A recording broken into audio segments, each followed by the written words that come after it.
This is sighting in against Earth type attribute decks. In case you go up against YUGIOHs, Machinas, the Madolches, pretty much anything of that nature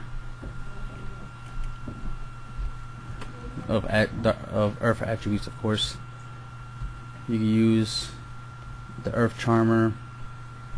Pretty much flip, take their monster, do what you want with it.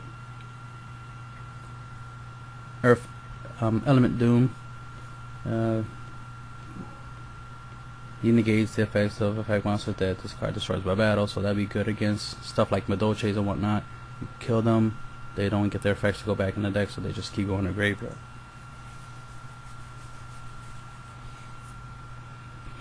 Especially if you want to combine it with Dimensional Fusion Macrocosmos, you know, to just guarantee that they got nothing. So that way you always have control. Negating Earth monster effects are pretty good, especially when you give a power boost to Element Doom, make him a 2000. You'll be able to kill YUGIOH armor, kill him. He doesn't get his effect. So that's important. Same goes for Elemensaurus, and then of course Elemensaurus is a dinosaur, so you can run in a dino deck. So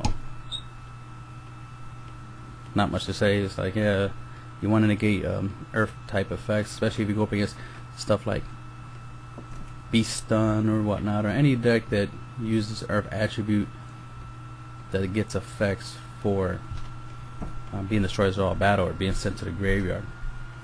It'd be good to negate them. So it's like monster versions of Skill Drain basically, or Soul Drain. You can use generic cards like Skill Drain, Soul Drain, of course, so forth and so forth. But these are like attribute specific cards. Obviously you want, you know, especially when you want some monsters that can specifically go up against these attributes. That's why you sighted them in. You're signing them in because they specifically go up against this attribute that you're going to contend with. And Elemensaurus is generally great, especially for a Dino Rabbit deck or just a dinosaur deck, because of the fact that it multi-purpose. Is good to side it. It's good to main it. You don't have to side it, but you can side it if you want in case you don't want to use it all the time. You can just side it in to go up against fire and earth attribute decks, which will be a lot.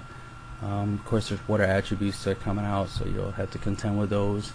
But of course, you can use DNA transplant and change it to the attribute that you want. You can change the fire, and that will slow them down.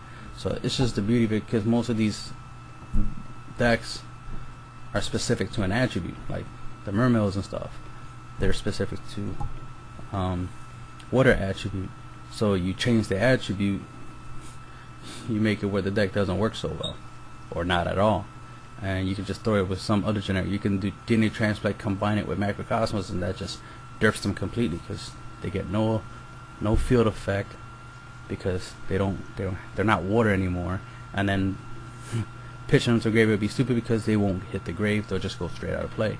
So right there's a 2-track combo. They can just derp a water deck, for example, or any deck that is of a certain attribute, that is based off of an attribute plus the graveyard. So an attribute plus graveyard deck, these two cards generally just work great, and they're easy to come by. They're common, so it's easy to get them, use them.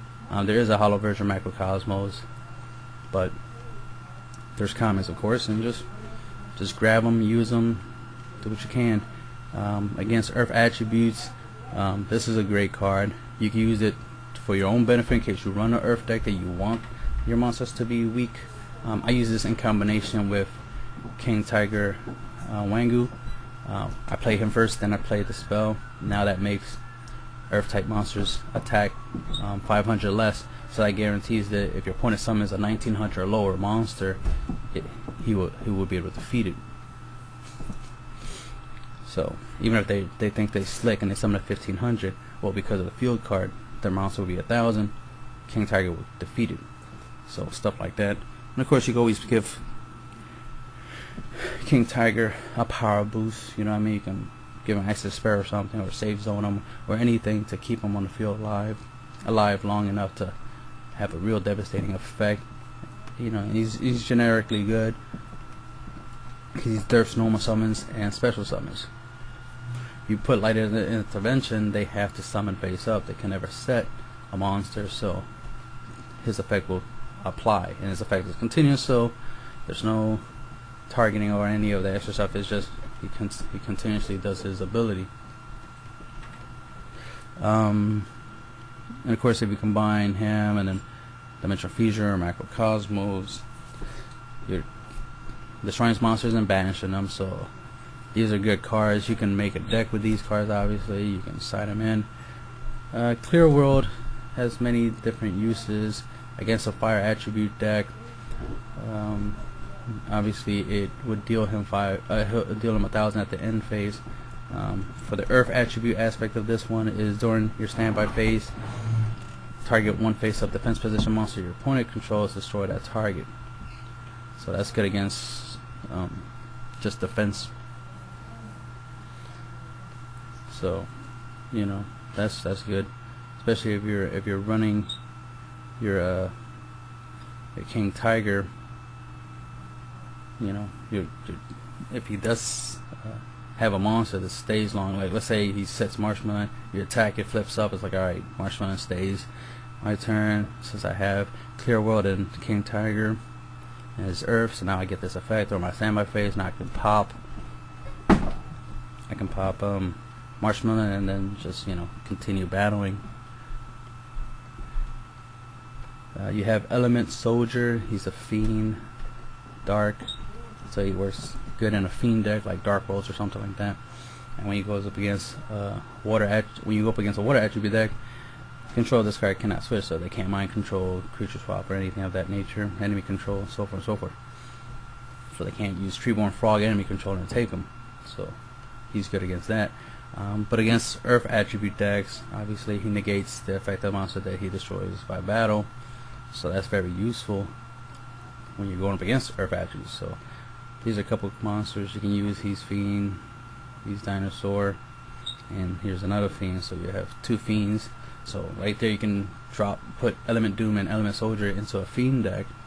And right there you have 6 possibilities of drawing the monster and doing some damage, especially in a Dark World deck with the field card giving 300 boosts to the to Fiend type monsters, and the fact that this has an effect, you know. So right there you have 1800 beat sticks. Right there you have 1800s you could poke around and negate Earth effects and whatnot. Of course, you can combine it with DNA Transplant and guarantee Earth type attributes.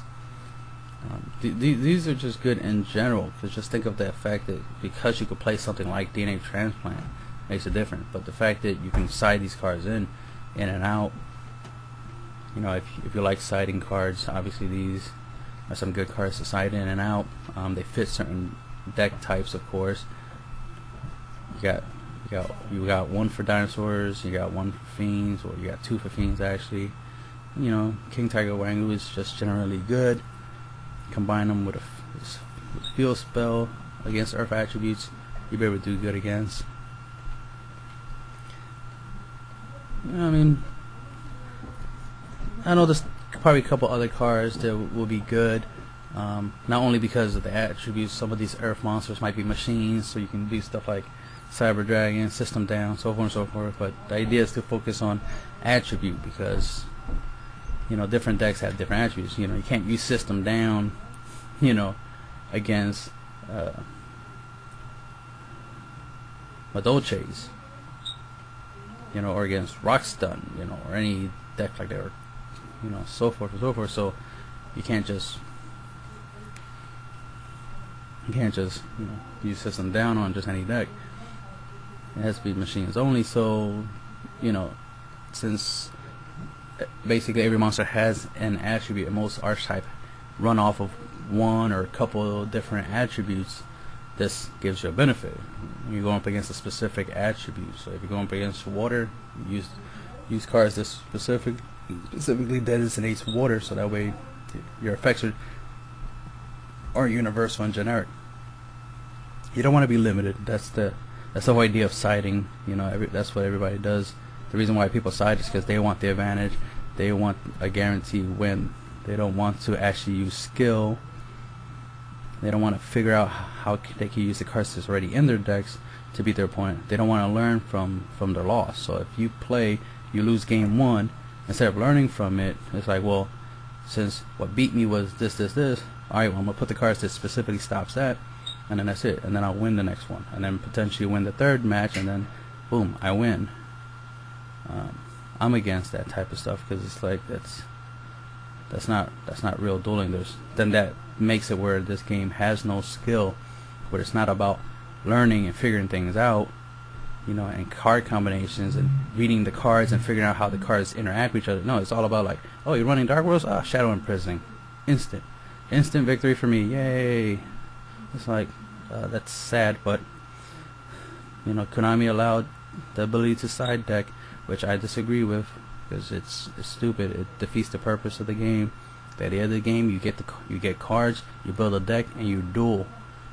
You're supposed to have the cards in your deck to win a duel. You're supposed to have a winning strategy. The funny thing is, you can have all these powerful cards in your sideboard to side against specific decks, but your deck could just really be nothing. It could be basura. Like, your deck could just consist of monsters that just can't die as all battle. They have 0 attacks. You can have an Ojama deck that really doesn't do anything. It doesn't do Ojama OTKs or any strategy. You just run Ojamas for some strange reason, and as long as you have these strong sides, it's like, oh, I'm going up against Insectors or Dark World or whatnot. Oh, I'm going to just put in these cards and that'll give me a victory automatically. I don't even have to build a good deck. I just have to build a good sideboard. And that's sad, where the game just is a good sideboard. Well, this is not a rant. This obviously this is just stuff that y'all can side in if y'all like to side in. I don't, but y'all can. And here's just some ideas to side in against Earth attributes.